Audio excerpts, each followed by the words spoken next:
I used to do food delivery at dinner time as a side hustle. A few months ago, it was a Tuesday night. I was out doing mostly Uber Eats deliveries. It was a slow night, surprisingly, and I didn't even manage to break $50 by 10 hours. I had received a delivery request at this time to a house with a custom delivery note that said, "Leave it at the front door." The order was for McDonald's takeout. I instantly jackpot whenever I get an order for fast food because they're usually bigger tips, meaning a decent payout at the end of the night. I ran into the McDonald's, grabbed their order. It was a lot of stuff too, so share care went into preparing the bag. Foles, I waited to accept one more Uber ride request before calling it for the night. I had another request pop up before I even got to the customer's house to drop at almost the same distance away from the one I was en route to, just a different direction. I accepted it, then continued my route to this customer's house, which was about a 7-minute drive from where I was currently. It said it was located on the border of the next town. Over it was pushing it with how far I was willing to drive to do the delivery actually, but I wasn't exactly in a rush to get home after this. I dropped the bag of McDonald's at the front doorstep like they wanted knocked on their door a few times, then hopped in my car ready to head to the next pickup for a Slim Chickens restaurant. It was at this moment I looked at my phone and saw it was something like 25%. The chances of them leaving a tip too would basically be cut in half. Like I said before, and I'll say it again, I had a friend whose luck was so awful with no tippers. He stopped doing this after less than 2 weeks, though I was still far away from quitting just yet. It is very discouraging to see $0 tip after doing a delivery for somebody. Usually, it's the crazy people who screw over delivery workers with the tips anyway, and at this very delivery, I may have deteriorated from this driving delivery job. The drop-off location for the Slim Chickens order was not a house like I was expecting. Instead, it was some dark corner of this Aries Park, 15 Grange Park, I think it was called. When I was approaching where the pin on the map was, I was expecting it to be a house, but the GPS took me to a dead-end street next to a large span of field or grass. I pulled up to the dead end located on the side of a park, I guess, and noticed two things. A, that there wasn't a single street light on this little dead end road. I could see people or structures in the park, and B, there was a parked car at the dead end. I'll get into why that's relevant in a second. The customer's name was, I think, Jill or Jillian. I don't remember because it was really irrelevant in the end. She requested for me to call her when I arrived. I did just that at first. I don't think she picked up, or it didn't sound like it at least.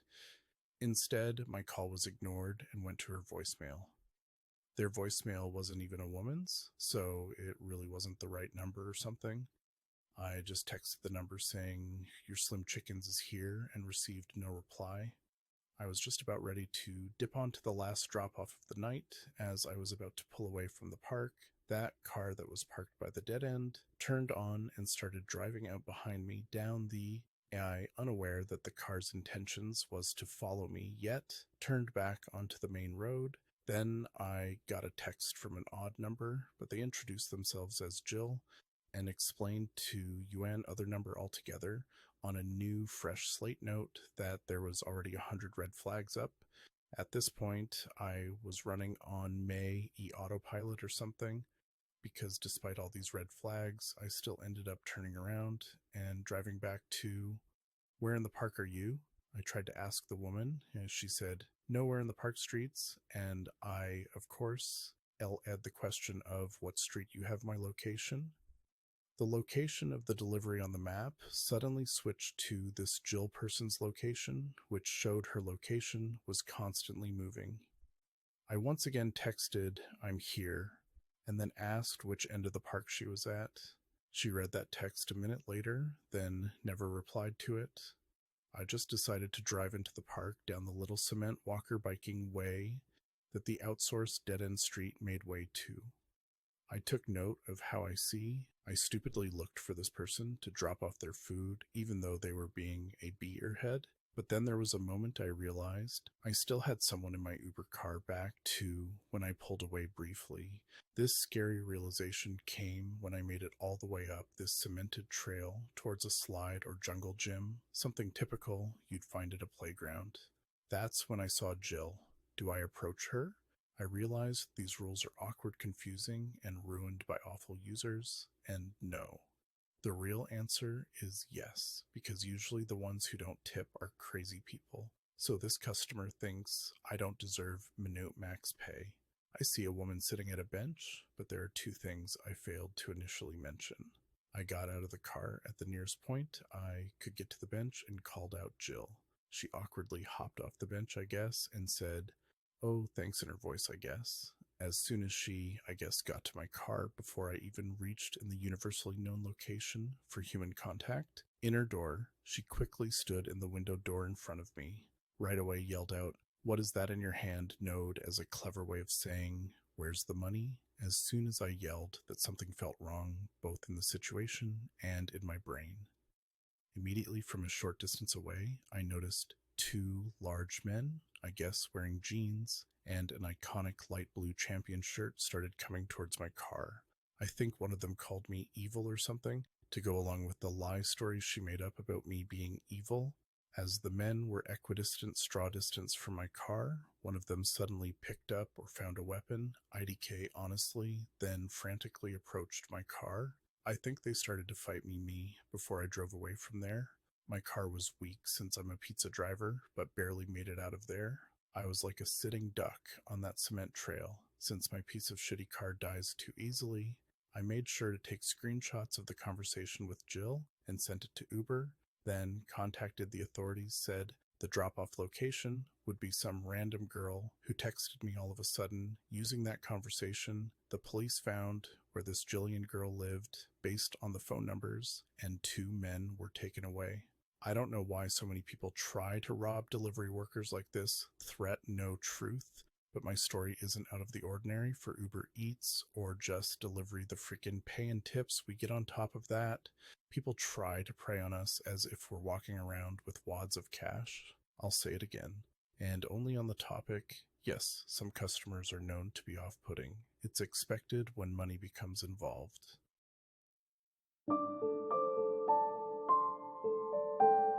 If you like our stories, please subscribe and hit the like button. It really helps us keep going.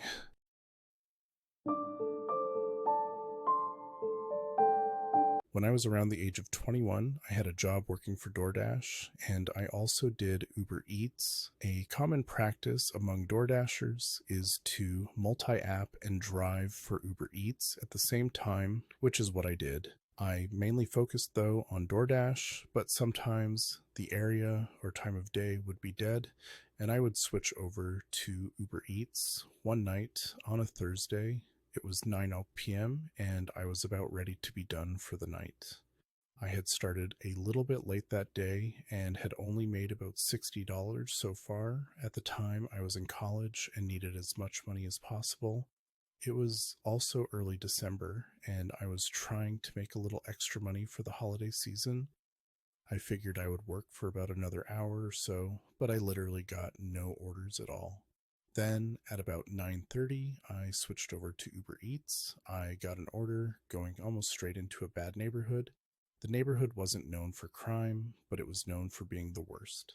Now, typically, when it is a shady area, you usually get larger tips from my experience. It's kind of like the customer just feeling more guilty for you delivering to their location. This specific order added about $20 in tips and delivery costs. The rest of their total was about $40, so I would be a likely $10 tip, which was pretty solid. Sometimes Uber Eats could be a lot more stress-free because there was no need to interact with people, but this was not one of those times. I drove to the restaurant, which I remember was McDonald's. I picked up the food through the drive-thru, which was really easy to do.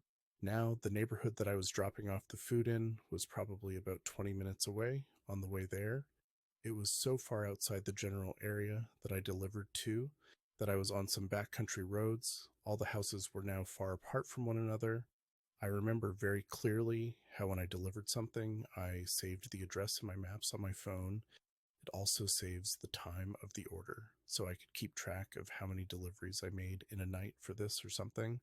10 or 8 p.m. that I put the order through when I was finally getting close to the address. At least I thought it was the right place. I was having a lot of trouble finding it. The houses were really spread far apart, but then I saw a house way back with a driveway on the side of the road. That's where the maps indicated to drop off the food. The ride from the McDonald's to the house had taken up about 20 minutes, which had been a lot of time, and there was no good reason why I should have been driving this far out now with all those trees. In the way, it took me way longer than it should have to find the correct house, and it was about 5 minutes before I was supposed to drop it off. I didn't waste any time and rushed to the house. I remember feeling really embarrassed for being late. I pulled down the long, narrow driveway. I was hoping that the customer would not be mad at me when I arrived. I texted him apologizing for being late and told him that I had an extremely hard time locating his house.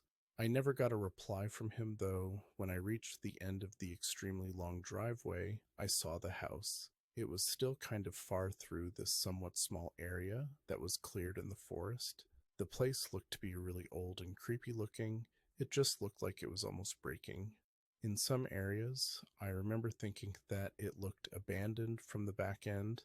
I was thinking nobody would live there, except maybe in the basement. I texted the customer hoping for a response, but got nothing. Once again, I decided to get out of my car with the food and walked up towards the front door. While doing so, I called the customer, and after letting it ring for a long time, I finally hung up.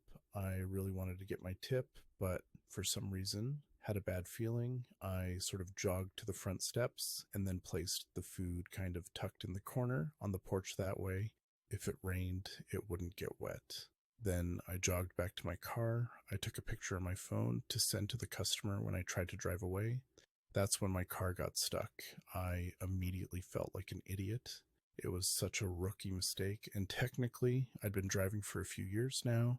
It had gotten stuck in the snow, and I remember the front wheels were sort of stuck against a tree each time I tried to pull up and out. The wheels went back to that same spot. It was so frustrating. Not to mention, I had a very bad feeling about the house in the first place. I tried over and over again to get out for like 10 minutes. After about 10 minutes of frustration, I got out to try to see more clearly what the problem was. It was then that I noticed footsteps in the snow first. I noticed mine, then I noticed some that were leading away from one of the windows.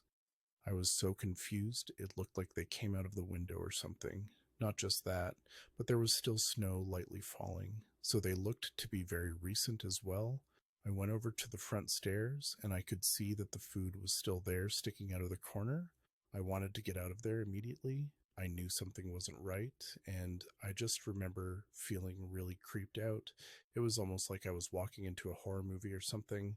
I went back to my car and once again got back inside. I revved up the engine and tried my best to move forward and not let the wheels go backwards. I was able to improve and the car got a little bit further up, but not much. Then I noticed the man approaching from out of the trees. I could see from the rearview window they were moving quickly towards me. I realized why I had a terrible feeling and decided to get out my phone. I got out of the car as fast as I could. He was almost there, but I ended up running to the other side of the car, away from me. I ran into the woods. I felt bad for leaving my car there, but it was definitely the smartest idea to run away. I ran just straight as far away from the guy's house as I could. When I believed I was far enough away, I sort of turned around and went in a different direction. Then I eventually turned again and went back towards the road. It was really spooky, especially because it was pitch dark outside.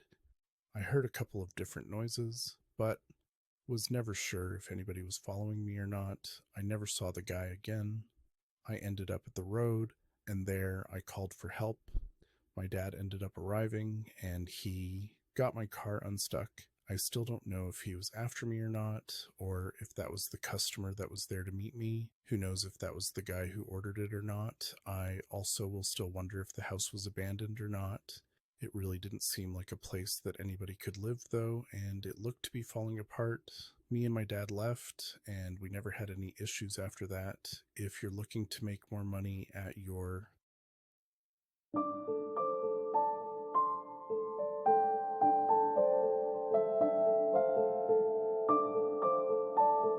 It started as just another night of delivering food.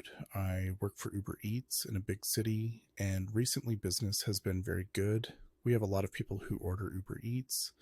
It's always been sort of surprising to me why all of these people want to get food delivered all of the time, but I'm not complaining. One evening, I had been at work for a couple of hours. When the call came in, it was about 10 p.m., and I had a delivery for Dickie's Barbecue Pit. I went inside and got the order, and the place was absolutely empty. I was kind of surprised because I thought Dickie's was usually sort of popular, and I've never seen it this empty. The order was ready, so I grabbed it and took it out to my car, and then I drove all the way over to the section of the city that wasn't so good. In fact, it was a very rundown area filled with unkept homes and streets. At least this house wasn't too deep into that area, and it was still sort of on the edge of it the whole time. I was driving over. I kept thinking to myself, who orders food from a restaurant 20 miles away, especially when it's not that late at night? Then I arrived outside their house. It was a small old house that didn't seem like it was being taken very good care of. Also, the house was basically surrounded by woods all around. When I parked in front of the house, nobody came out to get their food, and their porch light was not even on. It was quite dark out because of how there were no streetlights around. I ended up text messaging them to let them know that I had arrived, but I still got no response. After waiting in my car for a few minutes, I decided to just walk up to the door. That way I could get this order over with and go back and get my next delivery. I walked up to the building and saw a very long flight of stairs leading up to a second upstairs door that was on the outside. It kind of reminded me of an upper level apartment stairs. They were really creepy looking though, and I was glad that I was going to drop the food off at the door on the first level. When I made it up to the porch, I knocked on the door, but nobody answered it.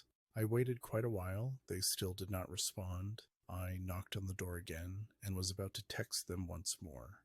But then I heard something. Did you ever hear somebody coming from way behind you, or up high or low, and you just can't figure out where it's coming from, but it's somewhere behind you? That's what this sounded like when I heard it. I turned around and started looking towards the woods. It looked like there was an open path leading into the woods from their backyard, and I saw a man walking down it. He didn't have a flashlight or anything, and it didn't seem like he should have been able to see anything. The man walked into the backyard and then started moving in my direction.